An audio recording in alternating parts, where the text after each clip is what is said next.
Well, hello everyone, and welcome to No Title Needed here at Feinstein's in the beautiful Hotel Carmichael in the heart of Carmel, Indiana. I am Judy Fitzgerald. And I am Scott Osborne. And we are your co-hosts today. I am filling in for the incredible Miss Cynthia Collins, who is off rehearsing some hilarious show. Well, we are so thrilled because today we have the lovely Sarah Diaz, the Indianapolis Site Director of Seeds of Caring. Well, welcome. Thank you. We are so thrilled to have you here today. Yes, we are. So please tell us all about this wonderful organization. When I read about it, my heart, I'm so thrilled for you to tell everyone about this incredible program. Thank you. And I will be honest that is how I felt when I first learned about Seeds of Caring and about Seeds of Caring launching in the greater Indianapolis area. Reading about the organization, looking through the photos, hearing about the organization from friends, I was really, really excited to have stumbled upon it. So we are an organization that creates opportunities for kids ages 2 to 12 to engage in service, social action, and community building. And we have a lot of fun and help kids kind of develop a deeper understanding of community needs and take action on them through meaningful service projects that we create. Well, I saw too that you said that you also involve like the parents too. Yes. And bring them along. And yes. When I read about how just the idea of the name, right, Seeds of Caring, that you're planting the seeds in these children to care. And yes. I think it's brilliant. I love that you're teaching them about what it takes to be able to eat a meal. Yes. What it means to just go through those struggles and to give that feeling of compassion and knowing that it's important to care. Yes, and to notice, right? I think so often kids are just innately curious about the world around them. And they pay a lot of attention to how the grown-ups respond to the world around them. And so when kids are curious, when they see maybe a person holding a sign on the side of the road asking for help, and they notice that grown-ups might turn away or say, don't stare, that sends a message that, that this isn't something that we care about. Maybe this is not something that we talk about. And that often isn't the case. That might not be the intent of the grown-ups. But I think because a lot of us as grown-ups haven't necessarily had opportunities to dig into conversations about inequities in our community or the realities of what it takes to put food on the table for a family or to maintain rent for some families and the challenges and barriers to that. Because as grown-ups, we haven't had an opportunity to dig into that. We certainly don't know how to talk to kids about it. And so we help parents and grown-ups remove that barrier. We help parents who want their kids to care about their community members. We help parents who want their kids to grow up to be empathetic leaders. We help them, provide those experiences for their kids. And oftentimes, through our events and our projects, those light bulbs go on for parents as well. Wow. I might have had some biases of my own about our unhoused neighbors or about, neighbors who are having a difficult time putting food on the table. And so it's an interesting experience, certainly really impactful for parents. So I'm curious about the actions that are actually going on within the community. Yes, yeah. So how are we already engaging the Carmel community, right? In a lot of ways. So we offer in-person events. So those are events that we host on site at nonprofit partners. And we provide a curated lesson plan for the kids. The grown-ups attend alongside them. We're learning about a community need, and then kids are having an opportunity to do a service project right there on site that helps to benefit the community. And so we have events all throughout the year, really, that are happening in partnership with nonprofit partners. And you can always find the list of those events on our website, but I'd love to speak to a couple of them to kind of give you a sense of what's going on in the next couple of months at least. Great. So we have some events coming up. We have one at Hamilton County Humane Society, or the Humane Society for Hamilton County, I guess is the phrasing, where kids are going to learn about the importance of compassionate care for animals and learn about the enrichment that animals need, the love and care and TLC that animals need, just like people, just like humans, right? And then they'll have an opportunity to create some enrichment toys that are also nourishing snacks for the animals. We'll have a hands-on activity there. They'll get to take a tour and get to, kind of see the care that's provided and learn about all of the opportunities for volunteers at Humane Society for Hamilton County. Learn about fostering animals, learn about the importance of when a family adopts an animal, really thinking of that as a long-term commitment, right? So that's one example. I bet that's going to be very popular. Yes, oh, it is, yes. So sorry to interrupt, but I'm thinking about every child with a pet, and to me, and to not interrupt, which I did, but to think about that one is, we all think about, but I love the other ones that you do too. That we're like a pet, but a human. That idea too. I love that you do all of that. Yes, we also, so that's an example of one of our in-person events. We gather on site at a nonprofit partner, get to kind of have a behind-the-scenes tour of the workings of that organization, learn about how they support a community need, and then kids get to take action that day. But we also offer anywhere projects as well, and these are remote service projects. So these are service projects that kids and families, a lot of times groups, maybe of neighbors or of a Sunday school class or a VBS class from a local faith community. Sometimes these happen on site at schools. These Anywhere projects are projects that we've designed at Seeds of Caring to provide an opportunity for kids, again, to learn about a community need and then to take some action. I can make sandwiches for people that are hungry. I can give homeless people food. I can be a helper. I can be a helper. I can be a helper. And so with these remote service projects, our Anywhere projects, we provide a lesson plan. We provide instructions for a grown-up to lead a group of kids through this project, a group of kids of any size. So it could be a family, neighborhood, an entire VBS. PTA sometimes coordinates this on site at local schools. And then the kids and grown-ups do a service project, and the donations that are generated from that, again, are dispersed to local nonprofit organizations that we're in partnership with. I'm really excited that in participation with the City of Carmel for the upcoming anniversary, we're participating in the Day of Kindness. So there's a Day of Kindness that's being established, I think, in recognition of Jim Irsay and the City of Carmel's anniversary. And there'll be a series of activities that community members can engage in. And our service project, one of our service projects, is going to be utilized for families to come together on site and create snack bags for neighbors that might be experiencing food insecurity or having a difficult time because of the circumstances of life in putting food on the table for themselves or their family. Well, that's amazing. We're going to take a little break, and then we'll be back with Sarah Diaz.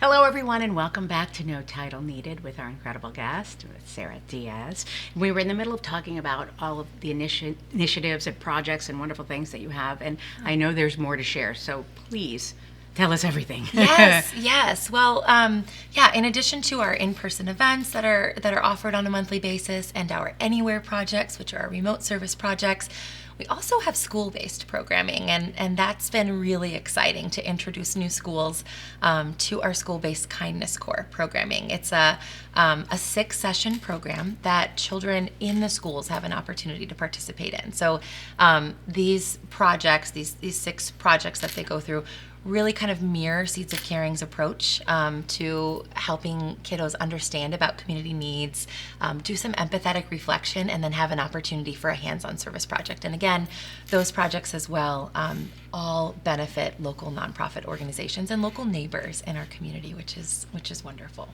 Okay, so now we're going to find out who is Sarah Diaz. Dun, dun, dun. But what got you here? What got you into the Seeds of Caring and the background that led you to feel so strongly about being a part of this organization? Yeah, I love talking about that because truly, I stumbled across Seeds of Caring on social media. I have a friend of a friend who lives in Columbus, Ohio, and has engaged with Seeds of Caring with our Columbus organization, which is where we were founded 10 years ago. And I, just got a glimpse into what this programming looked like. And I remember thinking, that is so cool. I wish something like that existed for me and my own kids.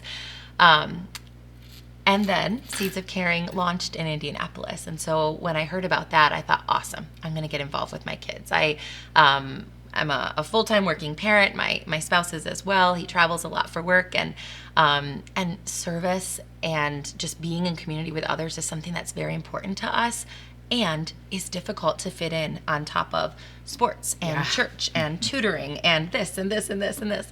And Seeds of Caring kind of does the heavy lifting for that. So I knew I wanted to be involved with this organization. Was really excited about participating, and then learned that they were hiring for a director. And at the time, I was working at a national nonprofit organization developing curriculum for girls and youth around mental health and wellness, around healthy sexuality, kind of knowing and understanding our bodies and how to be in healthy relationships with others, and was loving that work. But working for a national organization, I was a couple steps removed from the kids that were being impacted by that programming. And so I was really kind of intrigued by the opportunity to lead the efforts here in Indianapolis and get a little bit closer to that impact. Hands-on. Hands-on, exactly. See the faces that you're touching. Yes. And honestly, I think it was during the COVID pandemic that I really felt drawn more towards being in our local community. Loved the work I was doing at the national level, and was feeling really pulled to just being very aware of the disparities in our community, the needs of our community. And during that time of COVID, our family as a unit was together all the time. Right. So, my kids, if I was going to the drive-through food pantry pickup to pick up boxes for families in our school, my kids were coming along with me. We were talking about it. We were doing it together. I started a little neighborhood trash club because I was like, we got to get out in a safe way, be in community with one another, and this is an issue that we see in our community. Let's do something about it. Wait, what is a trash club? Oh, it's just order some trash grabbers from the big online retailers and get out there with kids and gloves and pick up some trash in our neighborhood. And other kids see you and think, oh, can I come? Sure, come along. But again, as a busy working parent, those things are not super duper sustainable, right? So I was really intrigued by the opportunity to engage with an organization like Seeds of Caring that, again, does that heavy lifting and allows parents to sort of be along for the ride and see their kids engaging in these really meaningful community actions, and get to have, some really special moments with them when they're doing that. So, so I learned about Seeds of Caring, knew I needed to be involved, and then decided to apply for the director role, and kind of the rest is history. There's a fun element that I just noticed, the parents might be learning from influence from the kids. Yes. And that's special and different. Is. Yes. And probably more impactful than anyone really recognizes. And kids, You're so kids right. will right away be the first ones to be like, you shouldn't say it that way, or you shouldn't approach it that way, because they want to let you know, what is. I love that, and that they can feel like that they have a voice and are learning, and also feel like they want to let other people know. And I mean, what a great thing to let other people know, and to get their faces out of a screen and all of that, to actually be physically there. Yes. And our not on events a phone, not on a. They're fun. They're fast paced, and they're meaningful. So we call. To that point, we call those Seeds of Caring symptoms. And I noticed them in my own kids. And I remember, shortly after I started, I was really excited. And I'm a social worker by training. I was raised by a public school educator who was a coach. I was raised by a social worker. So I I try to get my kids thinking and talking about all the things that we're doing at Seeds of Caring. And still, after participating in our programming with my own kids, I saw the impact. And so it's really exciting to think about for other families who have wanted to start these conversations, but for really understandable reasons, just haven't maybe known how to start. Maybe they haven't had these conversations modeled for them, or don't really have a good understanding of the barriers for a lot of our neighbors, or the societal injustices that impact a lot of our neighbors. And we distill it down to the simplest of terms and really approach it from the idea that we are all going to be in need of help at times in our lives, and we're all going to be able to give help at other times in our lives. And that's something kids can really understand. Well, and I'm thinking right now to make sure that we let people know how they can be a part of this. Yes. Where do they find out about this? Yeah. You have a website, I'm sure, and Yep. so Yes. let's make sure everybody knows that. Yes, thank you for asking. So seedsofcaring.org is our website, and when folks visit that website, there's an opportunity to look at all of the ways that we can support our community and do support our community. And for families who are interested in participating, click participate, and it will give you an option to click for Indianapolis or for Columbus, Ohio. Click Indianapolis and you will see the wide array of projects that we are running at any given time. So that's the best place to go for the most up-to-date information about those remote service projects, which are our Anywhere projects, or the in-person events, or other community initiatives that folks can participate in. We're also on social on Facebook and Instagram, LinkedIn as well, and invite families to come just take a look. We do a lot of storytelling with photos from our events to give people a glimpse of the actions that kids are taking, the way they're connecting with topics, and we would love for families, for groups, for schools to reach out and connect with us, and we'd love to continue to build new partnerships. And you just sign up right there if you want to Yes. sign up, and You can register for projects right on our website. Okay. Another great way to know about what's coming up with Seeds of Caring is to sign up for our newsletter. There's an option to do that that's on the great. website. Yep. Or just visit seedsofcaring.org/newsletter and sign up. We have a newsletter that comes out twice a month. So on the 5th and the 20th, directly to our inboxes, we'll get a list of the opportunities, as well as some little impact stories about our work in the community, the nonprofits that we're supporting, the sweet kiddos that are involved, and the ways that our work is impacting them, and ways for other families to get connected as well. oh my gosh, well, this is all just incredible Lovely. information. What a Yeah. wonderful guest, and what a wonderful Thank you, Sarah. thing that you're doing for the community. I think to hands-on get kids understand that young, and I love the Seeds of Caring. It makes all the sense in the world. Yeah. You're planting that seed, and Yes. and it helps not just, you said it's the ages 2 to 12, correct? And Yeah. then the parents, and it just goes on and on. Yes. And you're pretty special, and and we thank you so much for being here. having Thank you me. very much. Again, Sarah Diaz, and thank you so much. Thank you. And thank you to Feinstein's, the beautiful Feinstein's in Hotel Carmichael in the city of Carmel. Lovely place. Lovely place. I am Judy Fitzgerald, And I'm Scott Osborne. and we thank you very much for joining us today for No Title Needed. See you next time. Yep.